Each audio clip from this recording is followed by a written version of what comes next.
Hello दोस्तों, जय हिंद। आज आपके लिए यूपी कांस्टेबल 2025 या यूपी एसआई 2025 जो आने वाली वैकेंसी हैं, इनके लिए हम लोग तैयारी कर रहे हैं। तो आज हम एक सीरीज शुरू कर रहे हैं जिसमें आपको हिंदी के क्वेश्चन मिलते रहेंगे रोज़ 37 क्वेश्चन। यूपी कांस्टेबल में 37 क्वेश्चन हिंदी के आते हैं और यूपी एसआई में 40 क्वेश्चन हिंदी के आते हैं। तो आज पहला चैप्टर है वर्णमाला। तो वर्णमाला से संबंधित क्वेश्चन जो प्रीवियस ईयर के हैं, जो विभिन्न परीक्षाओं में आए हुए हैं, जैसे बहुत सी परीक्षाएं संपन्न हुई हैं, उनमें आए हुए वर्णमाला के प्रश्न। तो देखा जाए, हमारा पहला क्वेश्चन है वर्णमाला किसे कहते हैं। तो वर्णमाला किसे कहते हैं? तो शब्द समूह को, वर्णों के संकलन को, शब्द गणना को, वर्णों के व्यवस्थित समूह को। तो वर्णों के व्यवस्थित समूह को वर्णमाला कहते हैं। वर्णमाला की परिभाषा यही होती है कि वर्णों के व्यवस्थित समूह को वर्णमाला कहते हैं। ठीक है। अब फिर दूसरा क्वेश्चन है कि भाषा की सबसे छोटी इकाई कौन सी है। तो भाषा की जो सबसे छोटी इकाई है वो आपकी वर्ण है। कौन सी है? वर्ण। वर्ण जो है भाषा की सबसे छोटी इकाई। आप ध्वनि भी कह सकते हैं। मौखिक इकाई अगर आ जाएगा तो ध्वनि है। और जो सबसे बड़ी इकाई जो है वो आपका शब्द है। ठीक। फिर देखिए, इसके बाद हिंदी वर्णमाला में वर्ण कितने हैं। तो हिंदी वर्णमाला में वर्ण कितने हैं? तो आप सभी को पता होगा, 52। हिंदी वर्णमाला में 52 अक्षर हैं। ठीक है, वर्ण हैं। ठीक, जिसमें से 33 आपके स्वर हैं। आपके 11 स्वर हैं। 11 स्वर हैं और 33 व्यंजन हैं। ठीक है, 33 व्यंजन हैं। 4 आपके अंतस्थ व्यंजन हैं, 4 आपके ऊष्म व्यंजन हैं। ठीक है, और 2 आपके अयोगवाह हैं। ठीक है, तो इतने आपके हैं। आगे आपका प्रश्न आएगा, उसमें भी बताएंगे। भाषा की सबसे छोटी इकाई। तो अभी देखो, भाषा की सबसे छोटी इकाई, ऊपर प्रश्न आ चुका था। भाषा की सबसे छोटी इकाई आपका वर्ण। ठीक है, सबसे छोटी इकाई वर्ण है। फिर देखिए, व्यंजन। 5वां प्रश्न है कि व्यंजन और स्वर के संयुक्त रूप को क्या कहते हैं। अगर व्यंजन और स्वर मिल जाएगा तो उसे कहेंगे अक्षर। क्या कहेंगे? अक्षर। क्योंकि स्वरों के मतलब मेल से ही, व्यंजन और स्वरों के मेल से अक्षर बनते हैं। ठीक है। फिर आपका देखिए, अगला प्रश्न है 6 नंबर, हिंदी भाषा में कितने स्वर हैं। तो हिंदी भाषा में अभी हमने आपको स्वर बताया था, 11 स्वर हैं। ठीक है, हिंदी भाषा में 11 स्वर हैं। ठीक है। और फिर देखिए, अगला क्वेश्चन है हिंदी भाषा में कितने व्यंजन हैं। तो अभी व्यंजन बताया गया था आपको कि 33 व्यंजन हैं। ठीक है, 33 व्यंजन हो गए आपके। और फिर आपका 8वां प्रश्न है, कह रहा है एक से अधिक वर्णों के मेल को कहते हैं। एक से जब अधिक वर्ण मिल तो अक्षर बन जाता है। क्या बन जाता है? अक्षर। स्वर और व्यंजन जब मिलते हैं तो अक्षर कहते हैं। ठीक है। फिर अगला, हिंदी वर्णमाला में व्यंजनों की संख्या। तो अभी व्यंजनों की संख्या 33 आई। ठीक है। फिर आपका कि जिनका उच्चारण स्वतंत्रता से होता है और जो व्यंजन के उच्चारण में सहायक होते हैं उन्हें क्या। देखो, जिनका उच्चारण स्वतंत्र रूप से होता है उन्हें स्वर कहते हैं। ठीक है, क्या कहते हैं? स्वर। स्वरों का उच्चारण जो होता है वो किसी की सहायता से नहीं होता, और इनकी ही सहायता से ही मतलब जो है व्यंजनों का उच्चारण होगा। व्यंजनों का उच्चारण बिना स्वर की सहायता से नहीं हो सकता है। ठीक है।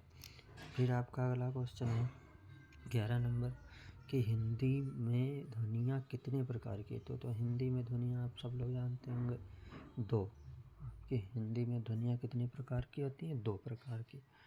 ठीक है, 2 प्रकार की कौन कौन सी होती हैं? एक आपका होता है स्वर, ठीक है, और एक होता है आपका व्यंजन। ठीक है, एक आपका व्यंजन। ठीक है, स्वर और व्यंजन 2 प्रकार की ध्वनियाँ होती हैं। ठीक है, वर्णमाला में स्पर्श व्यंजनों की संख्या। स्पर्श व्यंजन का मतलब होता है कि हमारी जीवा जो होती है वो मुख के किसी न किसी भाग को स्पर्श करती है इन अक्षरों को बोलते समय। तो वो आपके हैं 25। का वर्ग होता है, ठीक है, का हो गया का वर्ग। फिर आपका होता है चा वर्ग, फिर होता है टा वर्ग, फिर होता है टा वर्ग, फिर ता वर्ग होता है, फिर पा वर्ग होता है। 1 2 3 4 5 और सभी में 5 अक्षर होते हैं, जैसे का, खा, गा, घा। तो 5 बचे 25 हो जाते हैं। ठीक है, ये याद रखना। अब भाषा की सार्थक लघुत्तम इकाई किसे माना जाता है? तो सार्थक, अभी मैंने बताया था, भाषा की सार्थक लघुत्तम इकाई जो होती है वो आपकी होती है शब्द। कौन सी होती है? शब्द। शब्द जो होती है भाषा की सार्थक लघुत्तम इकाई होती है। और अगर हम कहें कि भाषा की सबसे छोटी इकाई क्या होती है, तो वर्ण या ध्वनि होती है। ठीक है, वर्ण या ध्वनि।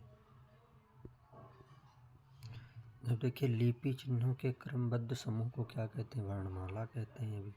ठीक है, वर्णमाला कहते हैं। अब 14 नंबर देखिए क्वेश्चन। 14 हो गया।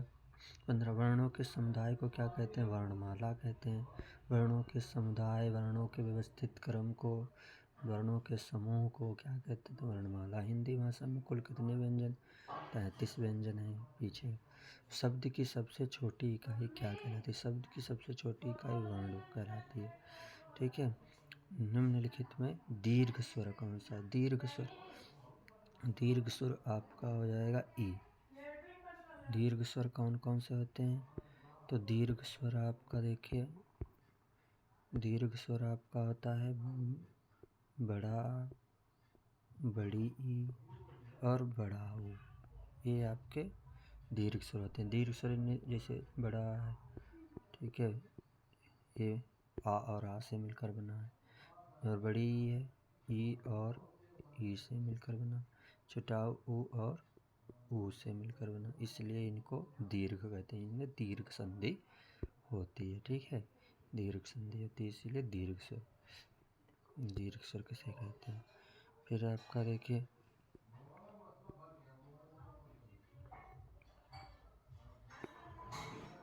अब देखिए 19 नंबर क्वेश्चन है, निम्नलिखित में से कौन सा मूल दीर्घ स्वर नहीं है?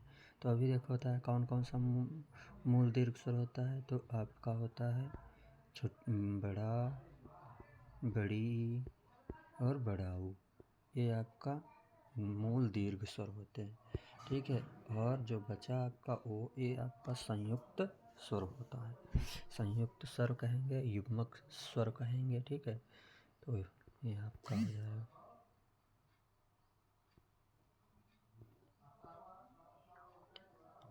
हिंदी भाषा में ह्रस्व स्वरों की संख्या कितनी है? तो ह्रस्व स्वर, ह्रस्व स्वर स्वर होते हैं 3 प्रकार के। लगभग हिंदी में तो 2 प्रकार के होते हैं कि कौन कौन से? एक आता है ह्रस्व स्वर, ह्रस्व, और एक होता है आपका दीर्घ स्वर। ठीक है, और एक होता है प्लुत। प्लुत, प्लुत ह्रस्व स्वर का मतलब जिनका उच्चारण करते समय बहुत कम समय लगता है। ह्रस्व स्वर जैसे आ, ई,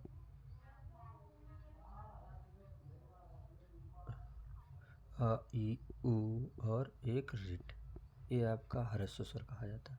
दीर्घ स्वर आपका, बाकी सब दीर्घ स्वर कहे जाएंगे। प्लुत स्वर ये आ होता है, ओ होता है, ओ, ओम जिसको बोलते हैं, ओम दीर्घ स्वर मतलब जिनको उच्चारित करते समय ह्रस्व स्वर से दोगुना समय लगता है उन्हें दीर्घ स्वर कहते हैं। बड़ा आ, बड़ी ई, बड़ा ऊ, रिट नहीं, ए, ऐ, ओ, औ। और आपका प्लुत स्वर जिनको बोलते समय, जिनका उच्चारण करते समय 3 गुना समय लगता है। तो आपका क्या बताया, ह्रस्व स्वरों की संख्या 4। ठीक है। निम्न में दीर्घ स्वर कौन सा? दीर्घ स्वर अभी आया था भाई, आपका ए है। आ। किस स्वर के उच्चारण में दीर्घ स्वर से भी अधिक समय लगता है? दीर्घ स्वर से अधिक समय, अभी मैंने बताया, दीर्घ स्वर से भी अधिक समय प्लुत स्वर में लगता है। प्लुत स्वर ओम बोलते हैं, वो आपका प्लुत स्वर है। प्लुत स्वर कौन सा है? तो इसमें अभी देखो आ गया क्वेश्चन, ओम। ओम को प्लुत स्वर बोलते हैं। ठीक है, प्लुत स्वर। अब देखिए 24 नंबर क्वेश्चन आपका।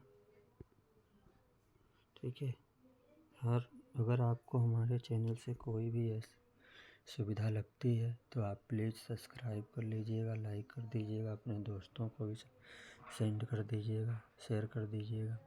क्योंकि हम देखिए आपके लिए आज 37 क्वेश्चन लाए हैं जो कि हिंदी का वेटेज है यूपी पुलिस कांस्टेबल में और यूपी एसआई में, और आपको ये कहीं ना कहीं से मदद ज़रूर करेगा। ठीक है, तो आपके लिए कोई भी नुकसान नहीं है, फ़ायदा ही है। बस 10 मिनट 15 मिनट में ये आपको 15 मिनट में मैं 37 क्वेश्चन कराया करूँगा। अगर 15 मिनट रोज़ आप ये वीडियो देखेंगे तो आप यकीन मानिए कि आपसे हिंदी में कोई क्वेश्चन गलत नहीं हो सकता है। देखिए, हिंदी स्वरों का वर्गीकरण जब जीव के भाग के आधार पर किया जाता है तो निम्नलिखित में से कौन सा भेद? तो देखिए, जीव के आधार पर अग्र स्वर होता है।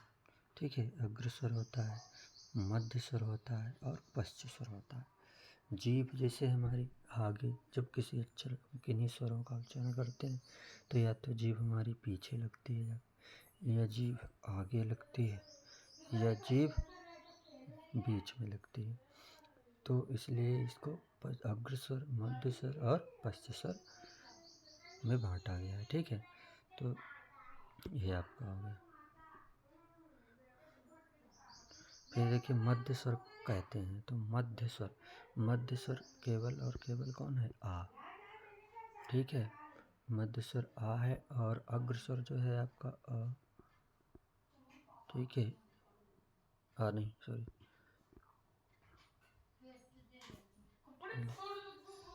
भाषा विज्ञान की दृष्टि से ऊ किस प्रकार का स्वर है?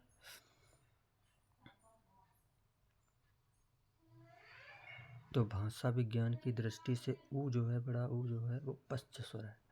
ठीक है, कौन सा स्वर है? पश्च स्वर, पश्च स्वर। ठीक है, अब निम्नलिखित में से कौन सा स्वर समृत स्वर है? देखिए, समृत होते हैं, अर्ध समृत होते हैं, विवर्त होते हैं, अर्ध विवर्त होते हैं। समृत का मतलब जो होता है कि जब हम लोग मतलब उच्चारण करते हैं स्वरों का तो कुछ ही भाग हमारा खुले, उसे समृत कहते हैं। ठीक है, तो ई को बोलेंगे ना जब हम लोग तो बहुत ही कम मतलब जो है हमारा मुख खुलेगा, इसलिए समृत कौन सा होगा? ई होगा। इसके साथ ही आ भी होता है। ठीक है, ऊ भी होता है, ये समृत स्वर होता है। ई होता है। ठीक है, अब देखिए इसके बाद आपका आता है 28 नंबर क्वेश्चन, अर्ध विवर्त स्वर कौन सा है? अर्ध विवर्त, तो अर्ध विवर्त आपका हो जाएगा ए है। ठीक है, स्वर ध्वनि कौन के प्रकार? तो अभी देखो, दीर्घ स्वर होता है, प्लुत स्वर होता है, ह्रस्व, यानी तीनों है। ठीक है, हिंदी का अग्र अवृत्ताकार असमृत स्वर ध्वनि है तो अग्र स्वर, अग्र तो भाई मध्य है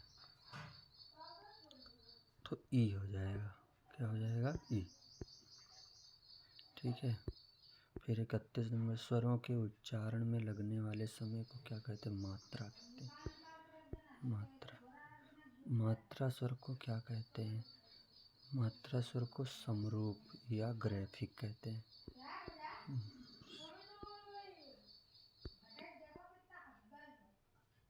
ओ और ओ किस प्रकार के वर्ण हैं? तो ओ जो है आ और ऊ से तो कंठोस्त है। ये कहाँ से है? कंठोस्त। ठीक है।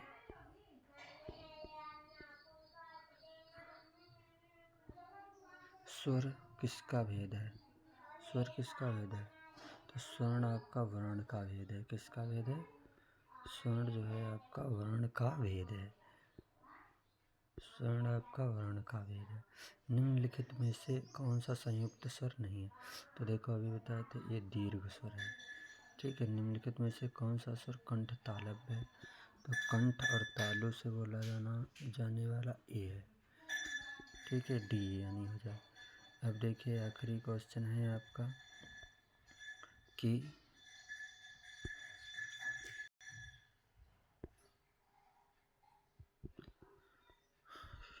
आखिरी का प्रश्न है, निम्नलिखित में से कौन से शब्द में अनुनासिकता है? तो अनुनासिकता किसमें है? संभालना। संभालना। संभालना। नाक से ध्वनि आती तो अनुनासिकता। ठीक है। और धन्यवाद। धन्यवाद। अगर आपने हमारी पूरी वीडियो देखी इसका बहुत धन्यवाद। आपको कहीं ना कहीं ये ज़रूर मदद करेगा। SSC GD हो गया, यूपी कांस्टेबल हो गया, UPSI हो गया। ठीक है। आपका BPO की परीक्षाएं हैं, सब में ये हिंदी आती है और हिंदी बहुत अच्छा वेटेज रखती है। तो आप हमारे चैनल को सब्सक्राइब कर लें, शेयर कर दें, लाइक कर दें और कमेंट करें। कोई अगर गलती या कुछ भी मतलब आपको समस्या है तो आप कमेंट में ज़रूर बताएं। धन्यवाद।